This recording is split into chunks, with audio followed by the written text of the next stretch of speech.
කොල්ලෝ අර මේ වතුර පිටලට ගිහිල්ලා කෑන් එකක් අරන් ගිහලා වතුරයක් කරවරි. වතුර පොඩ්ඩක් කන්න ගෙදර. ඉතින් වත් එන්න.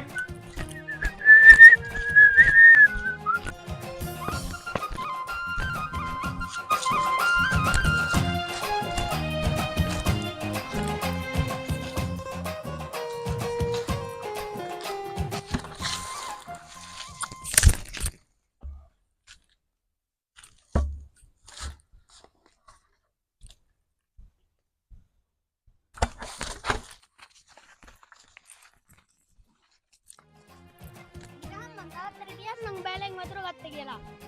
මේ මට යන්න බෑ බං එච්චර දුර.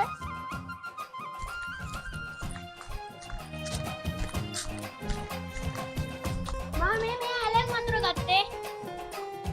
මෙහෙනෝ. කොහෙන්ද වතුර ගෙනාවේ? ඇලෙන්. කොහෙන්ද? පුතේ. ඇලේ වතුර ජරාවනේ. ඉතින් ඒව බොන්න හොඳ නෑ. බලන්නකෝ. බලන්න. අම්මා බොනවා, මල්ලි බොනවා, මම බොනවා, ඔයා බොනවා. තේරෙන්නේ නැද්ද ඔයාට? අපි ඔක්කොම ලෙඩ වෙයි. එහෙනම් ඔච්චර කල් බිව්වේ අපි ලෙඩ වෙන්න එපා.